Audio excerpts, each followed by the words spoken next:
द्वापर के लगभग अंत में पृषद के पुत्र द्रुपद हुए। वे वेद, शास्त्रों, पुराण और धनुर्विद्या के बड़े विद्वान हुए। एक क्षत्रिय में जितने गुण होने चाहिए वो सभी गुण द्रुपद में विद्यमान थे। एक दिन सभा लगी हुई थी। राजा के सामने सभी दरबारी मौजूद थे। उसी समय आचार्य द्रोण सभा में उपस्थित हुए। उन्होंने राजा द्रुपद के साथ बचपन में गुरुकुल में शिक्षा प्राप्त की थी। बाल्यकाल में उन दोनों में बड़ी मित्रता थी। द्रोण के आने पर द्रुपद ने उनका कोई विशेष आदर नहीं किया। द्रोण ने सोचा कि शायद द्रुपद ने मुझे पहचाना नहीं। द्रोणाचार्य ने द्रुपद से कहा, मित्र, मैं आपका सखा हूं। द्रुपद ने उपेक्षा के स्वर में कहा कि ब्राह्मण मेरा सखा कैसे हो सकता है? मैं एक राजा हूं और राजा का सखा सिर्फ राजा ही हो सकता है। इसलिए अब पहले वाली बात याद करना व्यर्थ है। द्रोणाचार्य को इस अपमान से बड़ा दुख हुआ और वो वहां से लौट गया। द्रोणाचार्य ने हस्तिनापुर में जाकर भीष्म पितामह के आग्रह पर पांडवों और कौरवों को धनुर्विद्या सिखाई। जब उनके शिष्य सभी विद्याओं में निपुण हो गए, तब उन्होंने पांडवों से ये गुरुदक्षिणा मांगी कि राजा द्रुपद को जीतकर, उनका राज्य जीतकर उनको बंदी बनाकर मेरे पास ले आओ। पांडवों ने द्रुपद पर आक्रमण कर दिया और उसके मंत्री के साथ द्रोणाचार्य के पास ले आए। इस युद्ध में भीमसेन और अर्जुन ने विशेष भूमिका निभाई। तब बंदी बने राजा द्रुपद से द्रोणाचार्य ने कहा, राजन, मैं तुमसे पहले मित्रता की प्रार्थना करता हूं। अब तो मैंने तुम्हारा राज्य भी जीत लिया है। अब मैं भी राजा हूं। द्रोणाचार्य ने द्रुपद का आधा राज्य ले लिया और मित्रता कर ली। इस अपमान से द्रुपद अंदर ही अंदर दुखी होकर सूखने लगा। द्रुपद चाहते थे कि एक ऐसा पुत्र हो जो द्रोण को मार सके। एक दिन गंगा तट पर घूमते घूमते द्रुपद एक आश्रम में चले गए। वहां सभी ब्राह्मण विद्वान और ब्रह्मचारी थे। उन सब में से दो ब्राह्मण सर्वश्रेष्ठ थे। एक का नाम याज और दूसरे का नाम उपयाज था। एक दिन द्रुपद ने उन दोनों से प्रार्थना की, मुझे ऐसा कोई उपाय बताएं जिसमें मुझे द्रोण को मारने वाला पुत्र प्राप्त हो। अगर आप ये मेरा काम कर दोगे तो मैं आपको 1 करोड़ गाय दूंगा। उपयाज ने कहा, मैं ऐसा नहीं कर सकता। तब द्रुपद ने 1 वर्ष तक उपयाज की सेवा की। 1 वर्ष बीतने के बाद उपयाज ने कहा, राजन, आपका ये काम नहीं कर सकता। आप ये काम याज से करवा सकते हैं। याज ने द्रुपद की बात मान ली और पुत्र प्राप्ति के लिए यज्ञ करवाया।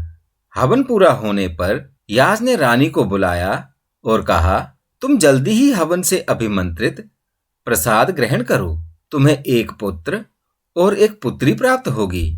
रानी ने कहा, ब्राह्मण देव, इस समय मेरे मुंह में सुगंधित वस्तु लगी हुई है, इसीलिए मैं स्नान किए बिना यज्ञ का प्रसाद कैसे ग्रहण कर सकती हूं। तब याज ने प्रसाद की हवन में आहुति दे दी। उसी समय देवताओं के समान सुंदर, अग्नि के समान तेजस्वी, मुकुट धारण किए एक पुत्र यज्ञ कुंड से उत्पन्न हुआ। उसके बाद एक बहुत ही सुंदर कुमारी प्रकट हुई। उसके सभी अंग बड़े सुंदर थे। कमल दल के समान सुंदर नेत्र थे। बाल लंबे घुंघराले थे। उसे देखकर ही उसके सौभाग्य का अनुमान हो जाता था। ऐसी सुंदर नारी पृथ्वी पर कभी नहीं देखी गई थी। उनके प्रकट होने पर आकाशवाणी हुई कि ये नारी क्षत्रिय वंश के नाश का कारण होगी।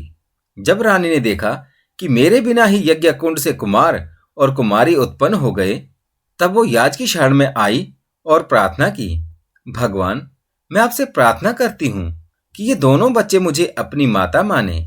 याज ने रानी की प्रसन्नता के लिए कहा, ऐसा ही हो। उस कुमारी का नाम उसका रंग सांवला होने के कारण कृष्णा रखा गया।